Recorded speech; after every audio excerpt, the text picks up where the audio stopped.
go for it.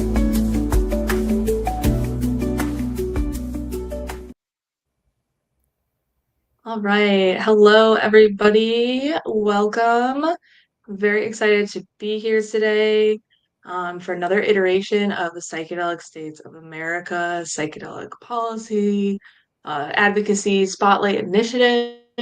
For those who haven't met me yet, my name is Dr. Elena Jaster, and I'm a neuropharmacologist that sometimes studies psychedelics, but I'm also a science medical communicator through my own podcast, Psychedelic Brain Science, an advocate of drug policy reform through Students for Sensible Drug Policy.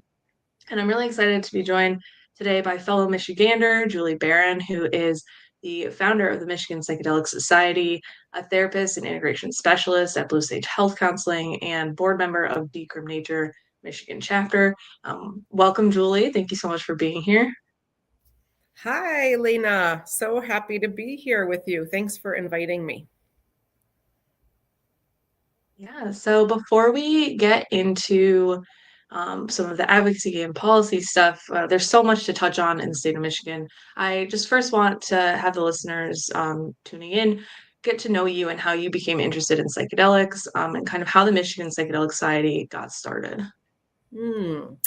Okay. Well, I have always been interested in non-ordinary states of consciousness. Interestingly, even having some spontaneous experiences when I was younger, elementary age and middle school age. It was always really fascinating to me when that would happen. And as a teenager and young adult, I was engaging in plant medicine and psychedelics, starting off recreationally, but growing into something very different. And I really do believe they changed the course of my life in really positive ways, even from that point. So I got a degree in psychology, and I was looking at graduate schools. I wasn't sure what I wanted to do. I didn't know if I should go study music, which I had been a lifelong path of mine, or if I should do psychology, which had really come into my life as a teenager and really helped me a great deal. And I quickly found that you could combine those things and you could do music therapy. And I found this program at Naropa University. At the time, it was Naropa Institute in Boulder. And I went in to do a music therapy program. And that was part of the larger transpersonal counseling psychology program. And so actually part of my training really was working with non-ordinary states of consciousness, with that we did some holotropic breath work and breath work training, and music and trance states with music. And spirituality was a big part of that transpersonal program, was the traditional schools of psychology and how spirituality can be a part of that. And so with my deep interest already lifelong with non-ordinary states of consciousness, and also through plant medicine and psychedelics, my interest really, the two merged, just very naturally, and looking into the older research and work that was done in the history of these things, and the, ancient traditions and lineages that carry these medicines, and that those also where they got wiped out, where the lineage didn't continue. So that was part of my master's program. That was part of my training. I didn't dive into the psychedelic field after that. I did really, did music therapy. I was a counselor, a licensed professional counselor, and worked at many places throughout Colorado at the time. When I came back to Michigan, I really had a big struggle. I came back to live here and went through a really difficult period of my life. And I brought psychedelics back into my path at that point, that really completely transformed my world at that point in time. And I decided at that point that I really wanted to dedicate my work professionally and personally and passion towards psychedelic work. But having come to Michigan, there was not an above ground psychedelic society in my area. And I decided to build one. And so I did. And the basis behind that was really because I had put myself out there as a integration therapist, and I was getting clients to come to me, and we were doing individual work, and we were doing good individual work, and people were getting places, but there was just a point where people were isolated and people were alone, and there was a point where this healing wasn't continuing, where there was a block there. And also, as I was talking about these things with folks, we're talking about things that are illegal and that could put both of us at risk by talking about them, or by being in the same room as them, or by using them, and all of that. So it seemed like the most natural thing in the world to me to like build a community around it, so people didn't feel as alone. So there was support, so people could learn more about it, so that we could work towards decriminalization or legalization or descheduling. And so I built Michigan Psychedelic Society at that point, really just based on the people I was working with individually, and what I realized needed to be such a bigger thing at that point in order to really do the work that was needed. And so it was 2016, I believe I had the idea. In 2017, the organization started, nonprofit, and we hit the ground running. And here we are today, about 8 years later, I think. Yeah, thank you so much for sharing all of that and your journey. And I just want to note too that around that time that Michigan Psychedelic Society started, we found each other in Michigan, which is pretty cool. I was just a little undergrad at Central Michigan, and they had no psychedelic research at all. And so I was like, I need to find my tribe, I need to find my people. And so yeah, it was kind of through that Michigan Psychedelic Society that I learned there was like-minded people that are trying to like do the work here. So very cool. We were talking about this before we got on, but we've seen each other probably like twice in the last decade. So now that we're both in Michigan, it's really exciting to reconnect.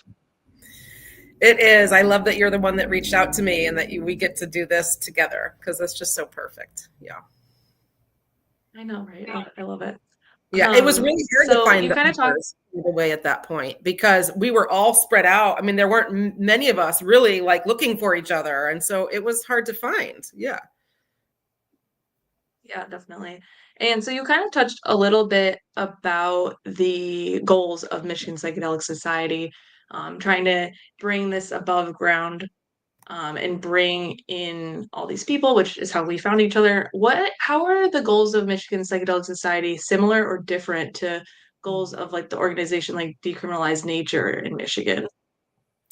That's a great question. I want to clarify too, I'm not part of Decriminalized Nature Michigan anymore. Okay. I started Decriminalized Nature Ann Arbor as an offshoot of Michigan Psychedelic Society, because it was one of our mission statements.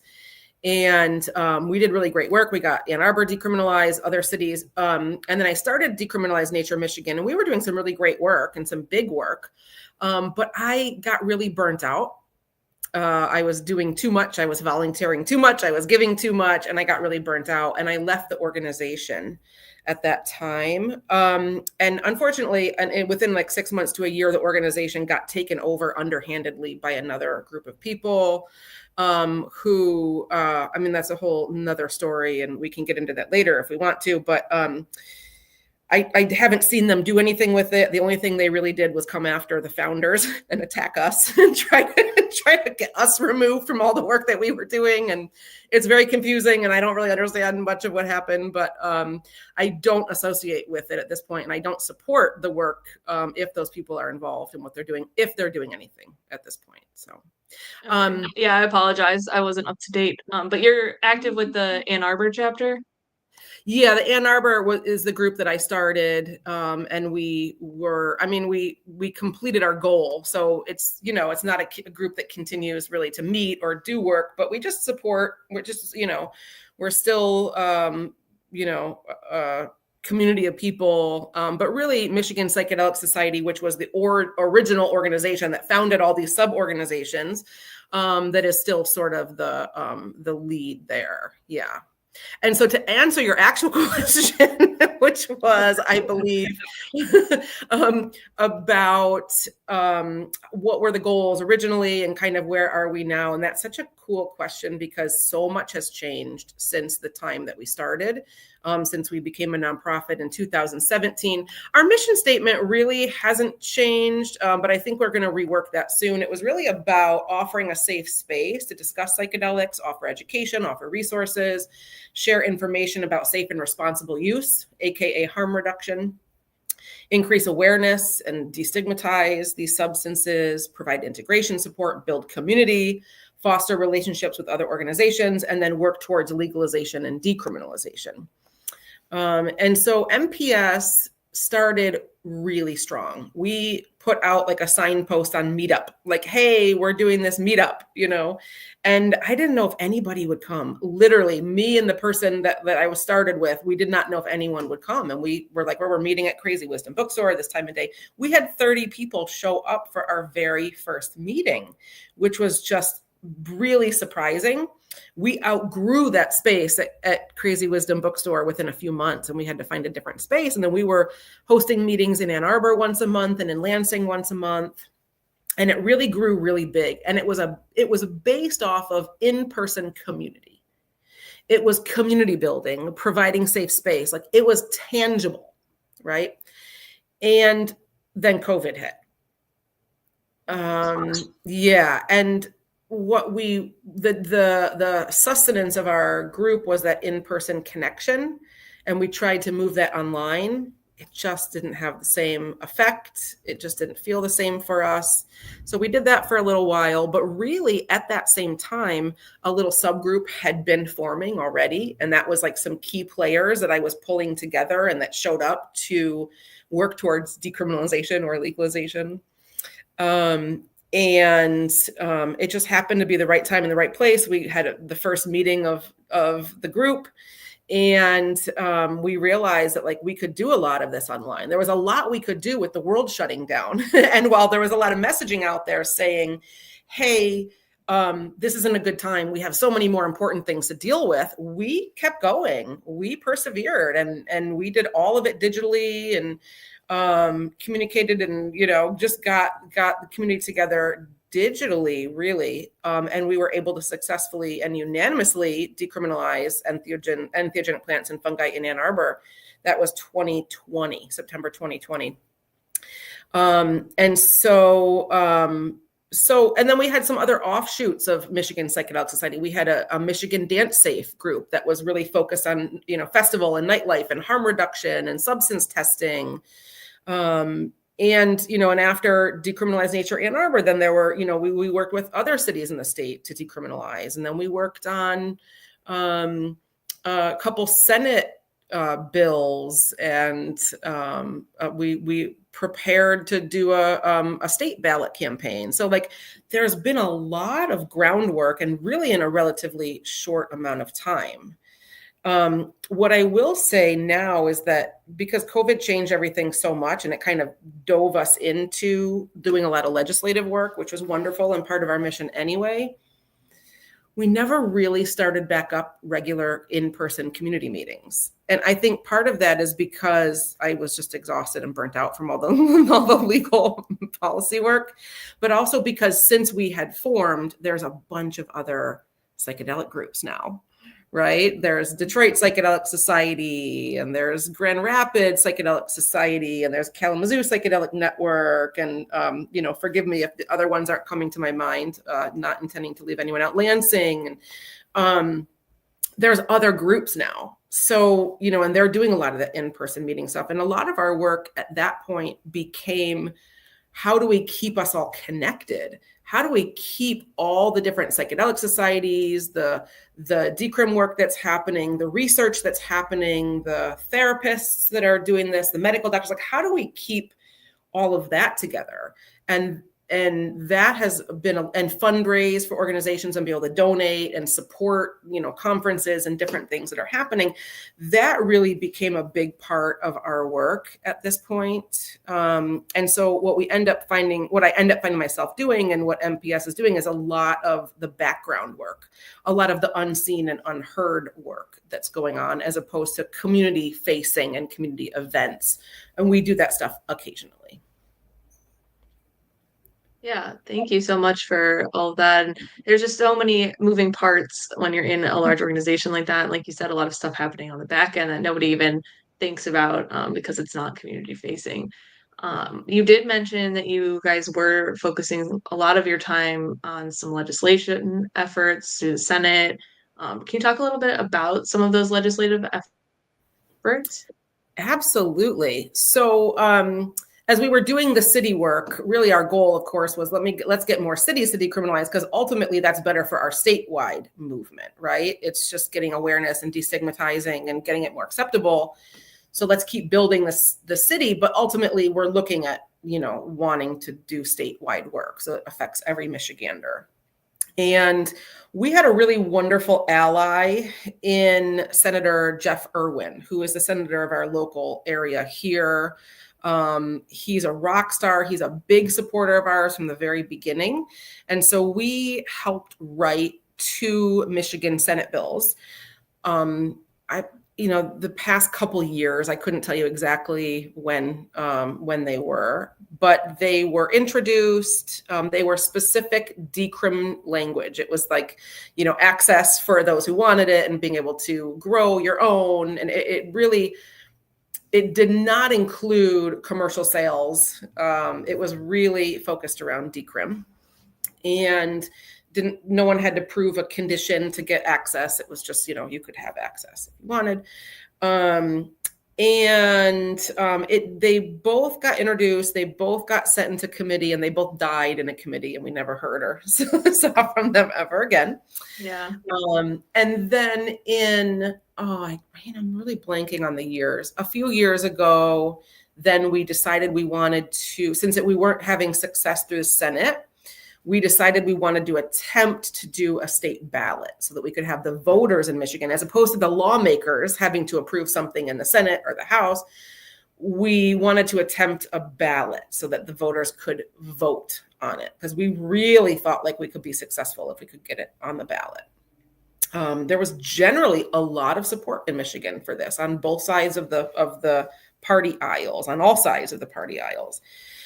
And so we worked really hard. It was Decriminalized Nature Michigan at that point, and we formed a ballot committee that was called Michigan Initiative for Community Healing, MISH for short.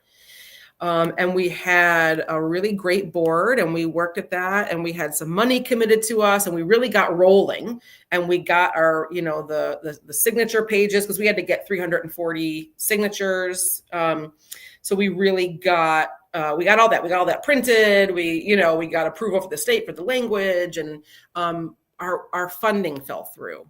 And so we did a really good job for what we could do, grassroots, all volunteer. I say, all signature gatherers were volunteer. A couple of us got paid for a very short period of time to almost basically quit our jobs to do this full time or part time. But that didn't last long. Our funding ran out, and we got about 80,000 signatures just off of volunteer. Wow. And I don't know if anyone who's listening or knows the process is really what tends to happen is you have to pay signature gatherers to actually get the numbers that are required within our state. You actually have to spend probably about $1 million minimum to pay people to get signatures. And we were promised funding. That funding did not end up coming through in the end. So we weren't actually able to pay the signature gatherers. So we just had all volunteer, and we were proud of ourselves because we got, something around 80,000, and wasn't near where we needed to be, but we grassroots, our first attempt, and we were proud of ourselves.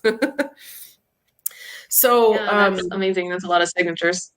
It's a lot, and it's a lot of work. And I this is not something, I didn't know how to do any of this. I didn't know how to bring resolutions to city council members. I didn't know how to approach the county. I didn't know how to approach senators. I didn't know how to do, ballot questions. And, I learned along the way.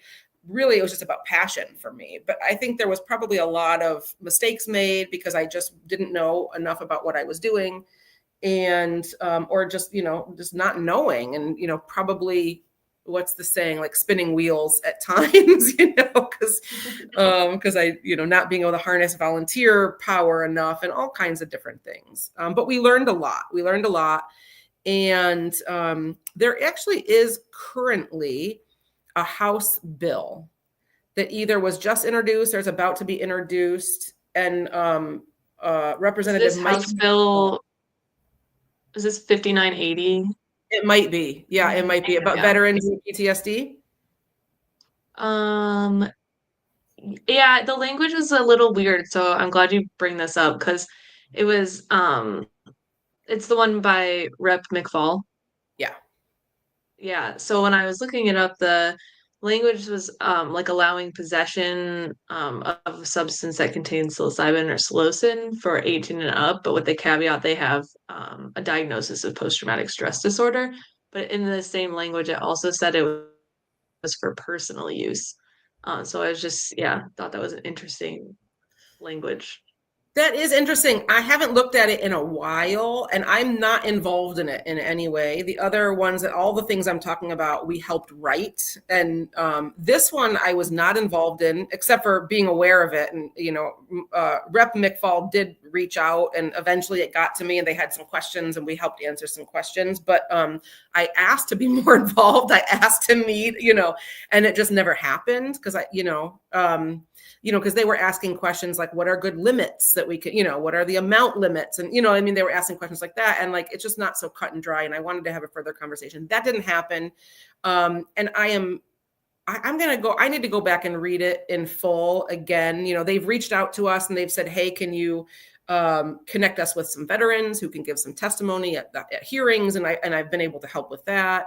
But I need to go back and read it. I generally think that I support it. Again, I'm saying that like naively because I haven't read it again. Do I think it's too restrictive? Yes. Yes, I want people who have PTSD to have access.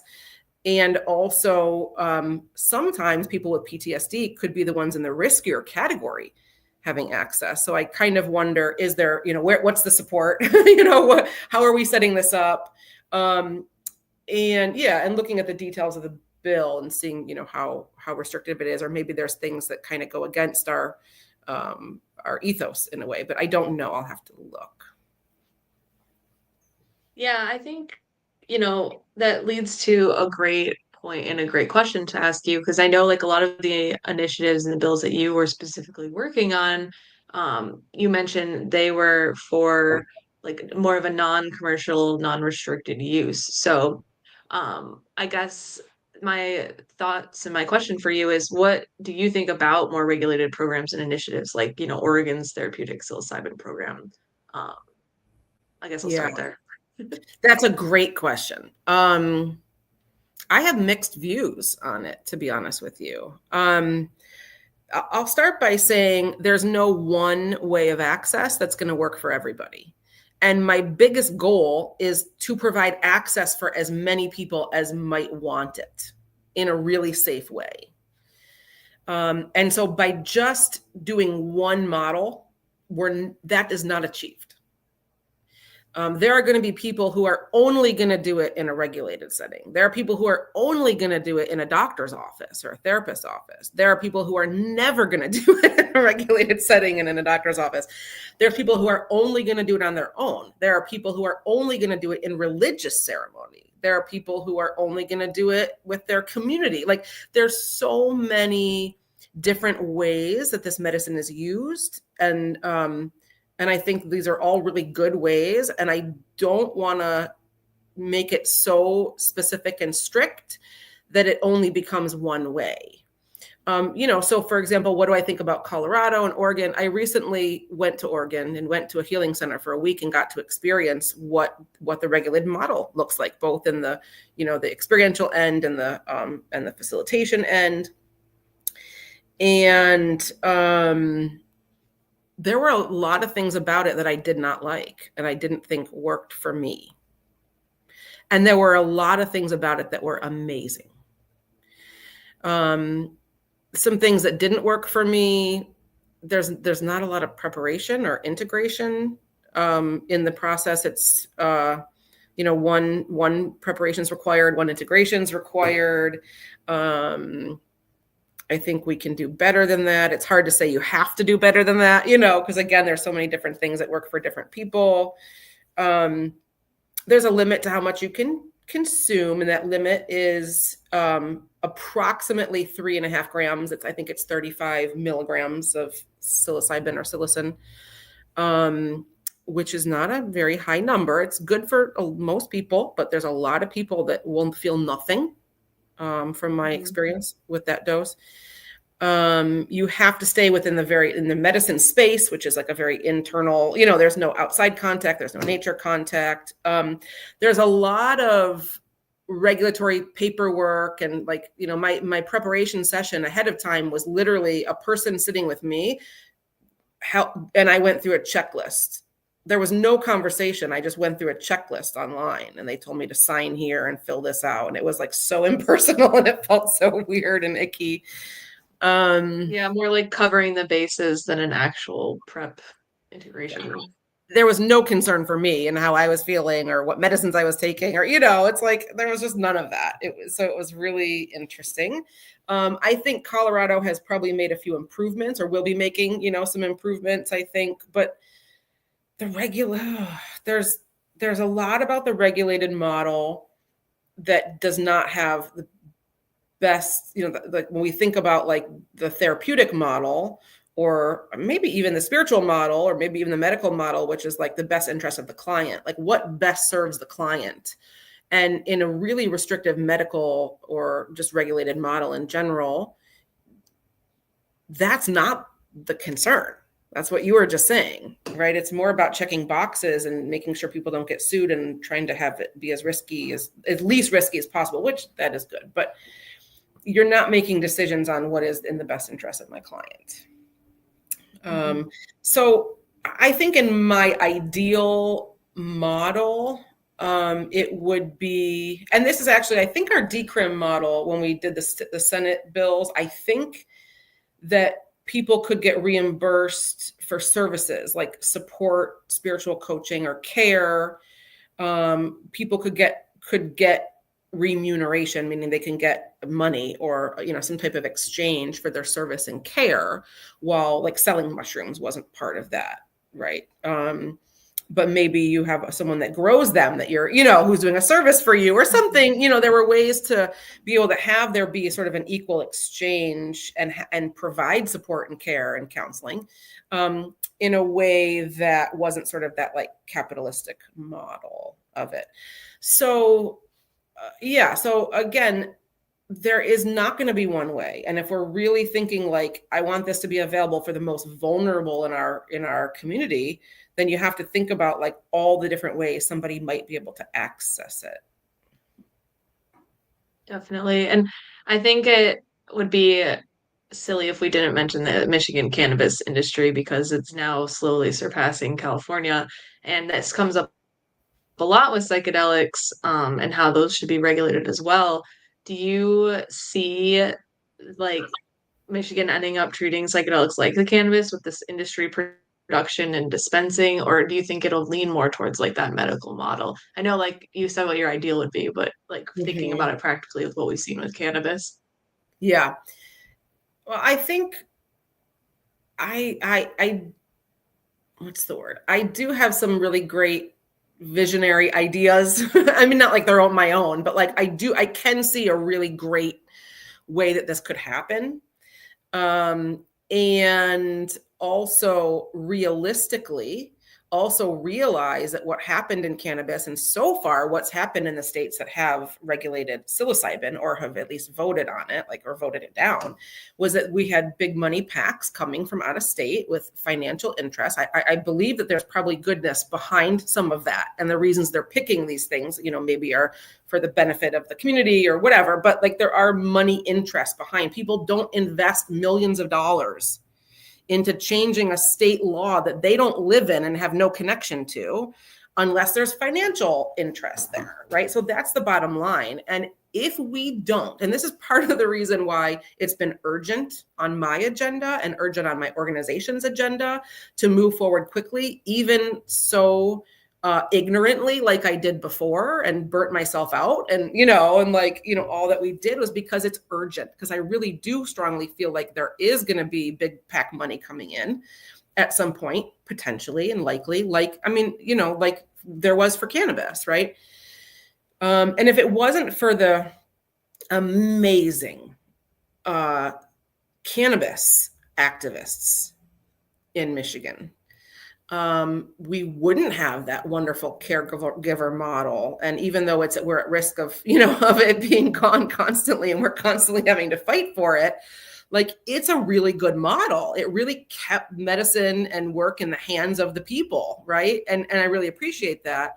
But that was because, to my understanding, that was because of really hardworking, long-term committed, local grassroots cannabis community and activists that ensured that happened along with the rest of it, right? So my concern is that if we don't get ahead of it, if we don't move, if we don't, get politically active and build the visionary thing that we all think it could very well be, even though we might disagree sometimes on what that is, it is very likely gonna just turn into what all the other ones have turned into. And yeah, so there's part of me that wants to say, well, I'd rather have it than not have it. Like I could say that about this House bill. Well, okay, I'd rather have it specific for PTSD and psilocybin than to have no access at all in the state. But so there's the where do I go with that thinking? Yeah, yeah. I'm totally with you there. It's like, you want access for everyone, and I've always been vocal about, drugs, psychedelics, they should just be there for people to access with education and with the safety around it and a harm reduction approach to it. Because, like you mentioned, people are going to use it, one, regardless if it's legal or not. We see that now. And then two, people use it in different ways. So I think that, having them be able to choose is like always the goal. But then you're like, well, I don't want to wait around for just right bill, like, because you want that access for people who need it. Exactly. It is it's an interesting spectrum to be on. And so I, because of a lot of the community work that I've done, I really do think that this was information. We did a community roundtable about what is the future of psychedelic therapy in Michigan about 6 months ago. And the overwhelming message from the community, and I continue to repeat this because I think it's really important, was that let's not get caught up in the intricacies of fighting over the right way. But there's a lot of right ways. There's also wrong ways, right? But there's a lot of right ways. So how do we get the thinkers who want to do it all the right ways? And how do we piecemeal that together? How do we make a strong medical therapeutic program? How do we make access for all? How do we make, how do we continue spiritual use, community use, right? And not to get too caught up in infighting about a particular way that has to be in the lead or whatever. Mm-hmm. Yeah. You mentioned the religious or spiritual use of psychedelics. And so I kind of want to get into that a little bit within our state.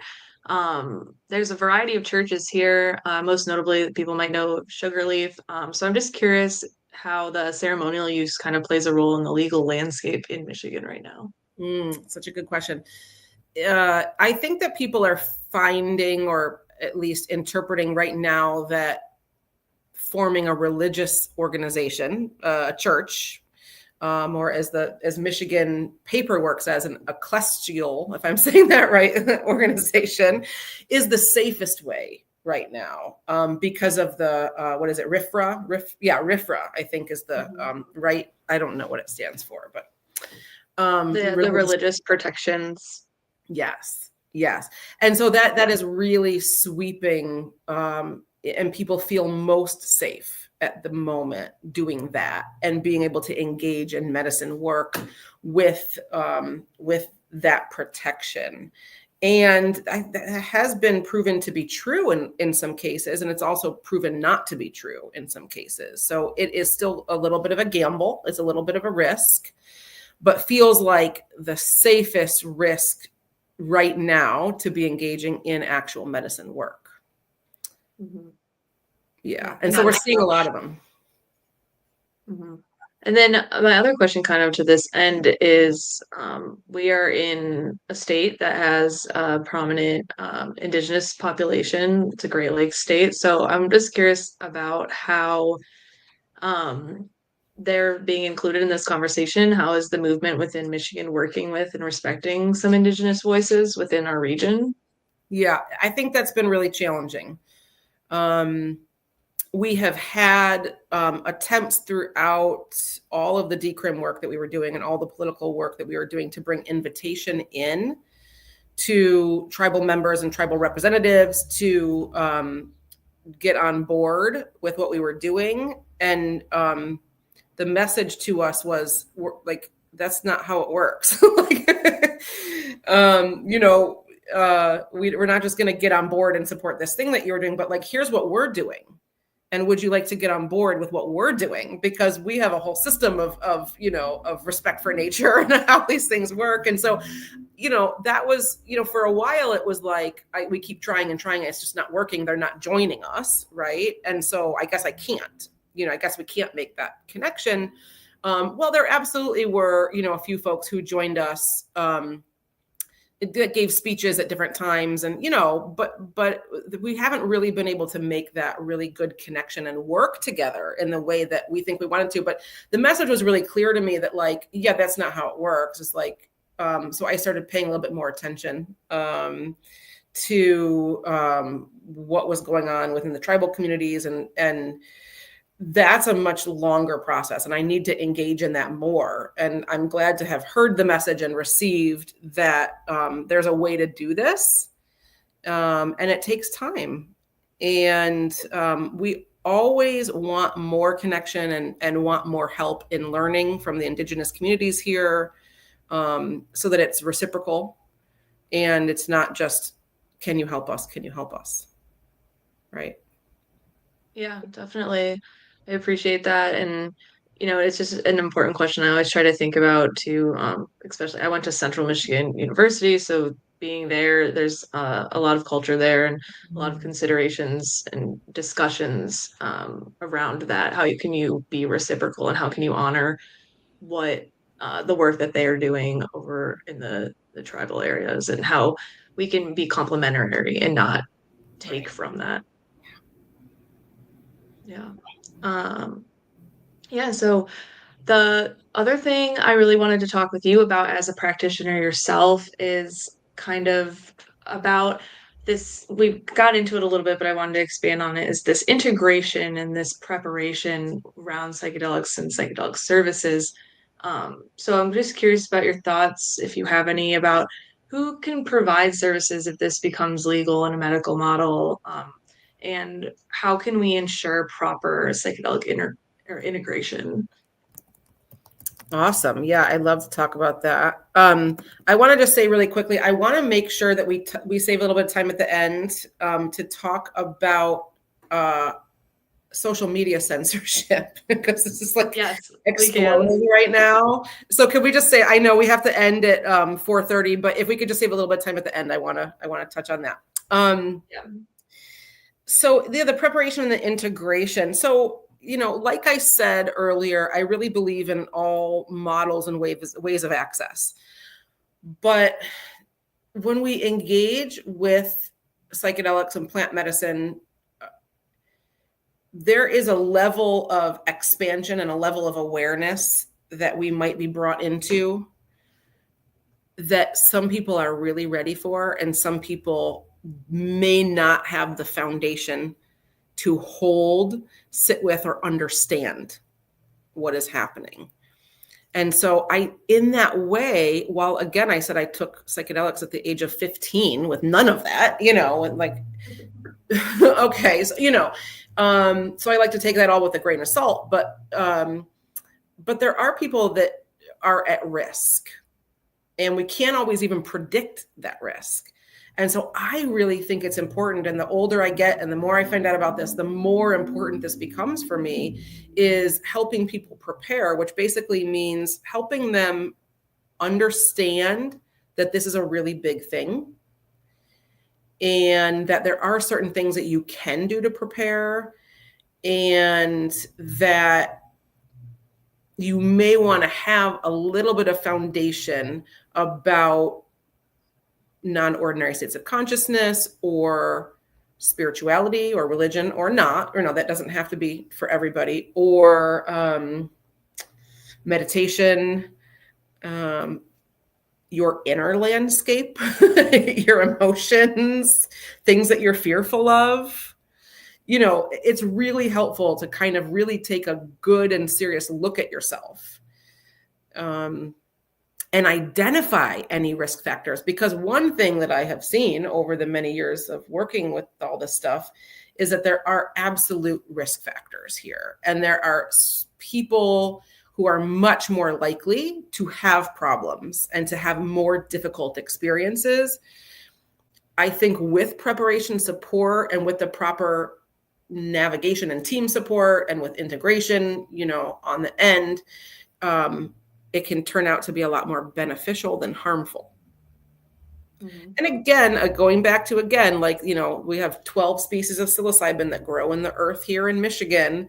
These are things that, humans and have been eating mushrooms and potentially psychedelic mushrooms for millennia, right? So it's not like, I'm not trying to say like, this is the only way you can do this, but like in the modern landscape that we're doing, where people are really disconnected from community, and people are really disconnected from grounding, and people are disconnected from the cycles of nature and spiritual practice, I think we have less of a foundation to understand these things and be able to work with them. And so in that landscape, I think it's really helpful to do a fair amount of preparation. Like, the other part about it is like, there's guides and sitters and therapists, and like, don't you want to get to know somebody well before you just like, have a psychedelic experience with somebody, like, wouldn't you want to know your guide or your sitter or your therapist or your doctor? Wouldn't you want to build a relationship a bit before just, going into something like this with someone you don't know at all? So yeah, that's how I think about preparation. And then of course you want to educate folks about dosing, and that dosing really has nothing to do with the number of grams that people are taking, and it has to do with the potency of the mushrooms. I get those questions all the time. Yeah. Well, we did, let me just do a quick little caveat. We did the Entheo Cup, where we've been doing a competition. We have another one coming up this summer. But, the reason I started it was like, hey, I want folks to know that like part of this like safe and responsible use is sort of having an idea of how strong the mushrooms are that you're getting. And, when you grow them and you take time and you eat little bits and you learn, but like, if you just get some mushrooms in your hand, you don't know, how strong those are. And so, 2 years ago when we did the last Entheo Cup, we had, I think it was like, I don't know, I feel like it was 50 samples, if I'm remembering correctly, that we tested in the lab for potency. The weakest one that we tested was 2.7 milligrams of psilocybin per gram of mushroom. The most potent one was 37 milligrams of psilocybin per gram of mushroom. So you could have these two mushrooms in your hand, grown in the local community, and they could be that different from 2.7 to 37. that difference of potency. And so it's really important that people understand that there are different potencies of mushrooms, and we cannot just go by how many grams I eat. And so anyway, that's part of the preparation, educating people about mushrooms and the different strains and the different potencies, and that there is testing and, all that kind of stuff too.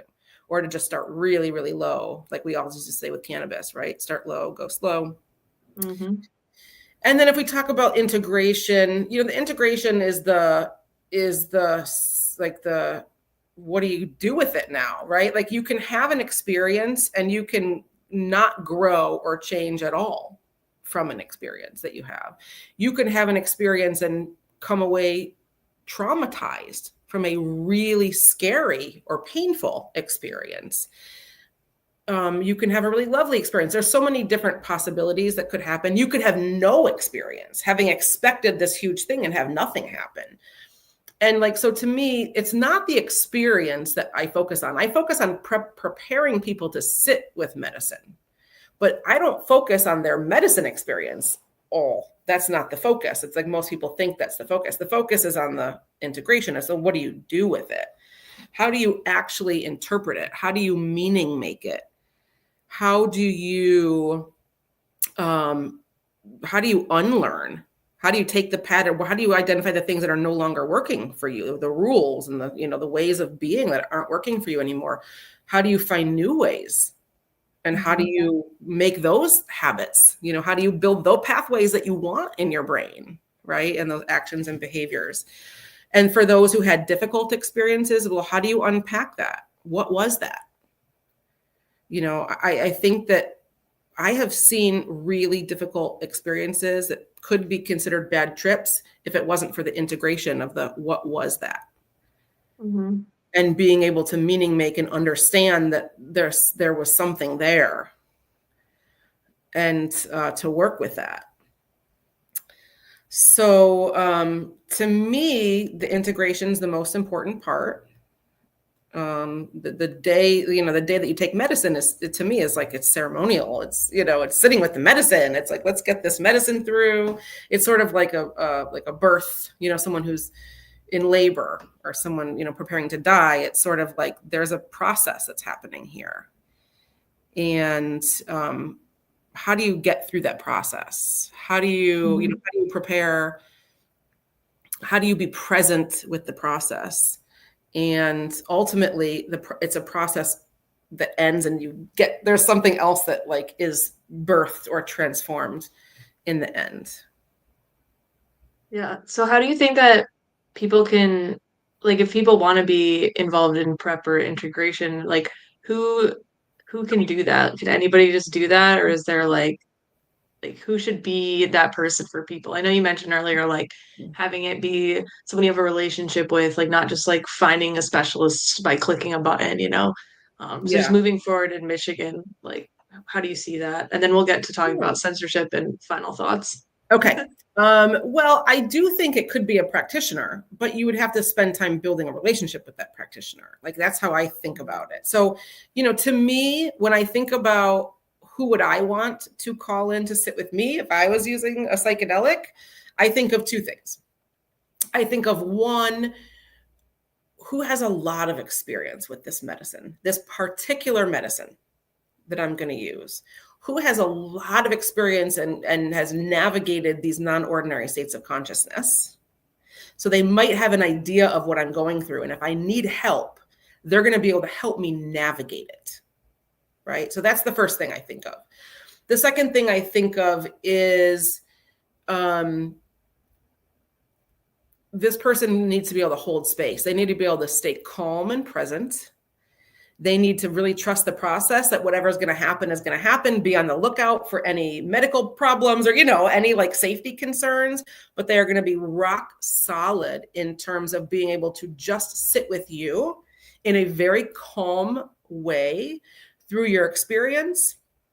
And I like to think and also be very nurturing. I think of very motherly or very fatherly, very, very compassionate and energy, that you're so cared for and so well held, and that you can just let it go, let anything come up that you're, because you just feel the most comfortable, that you're so well held no matter what. So I kind of think of those two things. Someone who has a lot of experience with the medicine, has had a lot of time sitting with other people in the medicine, and then someone who's so loving and compassionate and can just be a rock solid, calm space holder for you. And obviously those two things can be all professions, can look like anything, can be any gender, can identify in any way. It's just like, to me, those are the most important things. Mm-hmm. Thank you so much from your insights as somebody who's, very familiar with these unordinary states of consciousness and as a practitioner yourself and an advocate. Really love this conversation. I want to just end like with what you mentioned. We've been seeing some censorship happening within the psychedelic space this week. It's been a little nuts. And then, yeah, so if we want to just touch on that briefly, and then if you want to just highlight any upcoming events, you mentioned Entheo Cup, or if you want to hype up your guys' presence at Science, that too as well. Thank you. Thank you so much. Yeah. So Michigan Psychedelic Society Instagram page is suspended. I thought it was just sort of random, not random, but I thought because this is happening to so many psychedelic organizations right now. And we've all been including Psychedelics Today, our sponsor. Right. Exactly. And it's all been happening very recently. And I thought that it was just like, oh, Meta's going out there and looking for us and shutting us down with some big conspiracy. And that was really like the vibe I had. But I got this really weird email yesterday. I don't know if it was intentional or not, but it seemed like the person was admitting to targeting all the organizations and reporting them to Meta and then tracking them when they get back up and reporting them again, and then they get removed. And so we're still navigating this like completely random email and this person, and like it's very bizarre, and I'm still figuring it out and navigating it and getting help with it.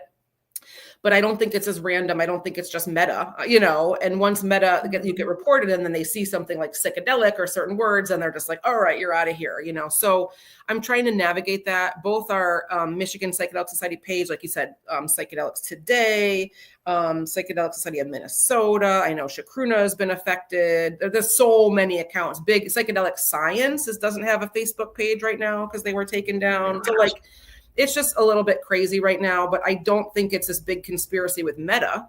I actually think it's some people in the global psychedelic community, or not, maybe they're not even in the community, but there are people in the world who are targeting these groups. And so, that's all I'll say about it right now, but it's really frustrating because this is, we spend 10 years building this thing and then all of a sudden it's gone, and that's how you connect with your community. So I want to say, please look at, like, we still have a Facebook account. Please go to our Facebook account like ASAP, or go to our website, get on our Discord server, get on our email list. Like, there's other ways we can stay connected. Let's not rely on Meta at this point, Facebook and Instagram, because they're not predictable and we may not get our account back at all at this point. And so we're going to continue navigating this.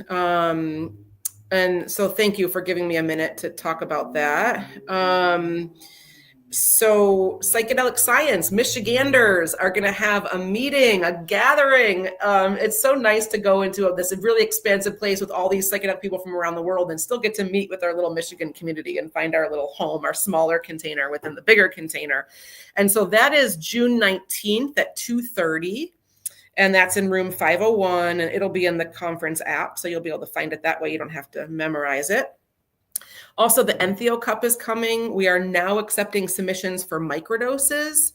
And so you can reach out to to Entheo Cup, ENTHEO Cup @gmail.com. If you want to submit. You can also be a judge. So if you want to be a judge, send us a message. Then we'll be accepting samples for potency testing, and for biggest mushroom competition in July. And then August 23rd is going to be our event, the Entheo Cup and Awards and Community Steward Awards, which I'm the most excited about. You can vote for your favorite community steward. So we're looking for sponsors for that event. So the Entheo Cup, we're meeting at Psychedelic Science. I really want to shout out to to everyone who was involved in asking me to, come to this interview today. And I know that's Psychedelics Today, and that's Lucid News, and that's Psychedelic Brain Science, and you, Elena, and Psychedelic States of America. Seems like a nice collaboration of a bunch of really wonderful orgs. And check out Michigan Psychedelic Society website, because we have all kinds of groups and committees and really cool things happening behind the scenes. And you can read all about it and kind of hear the stuff that we're doing, which is really exciting. Yes, thank you for all that. I'm just putting up some little blurbs at the bottom so people can like see the website. So MichiganPsychedelicSociety.org. Go there, get on the mailing list because you never know what's going to happen. Exactly. And I'm sad that I will not be at Psychedelic Science. I'll actually be on my honeymoon. I get back the 18th. So I was like, I don't think I can jump from Greece to Denver real quick, but I'll be sad to miss out on the meetup, but hopefully afterwards, me and you can connect in person. And I'm trying to get more involved now that I'm like more settled down in Michigan. So that is music to my ears. I look forward to it. yes. Okay. Well, thank you everyone for tuning in. Thank you, Julie, so much for everything. And we're gonna also have a column about kind of what we talked about today and some more information on the legislation going on in Michigan, both at the local and the state level, from these amazing grassroots organizations. That should be coming out in the next few days as well. And yeah, in the meantime, follow the pages, join the mailing list on the websites for Psychedelics Today, Psychedelic Brain Science, Psychedelic States of America, MPS, all of that. And yeah, thank you everybody for tuning in. Thank you, everyone. Thanks, Elena. And thank you to our sponsors, Lucid News and Psychedelics Today.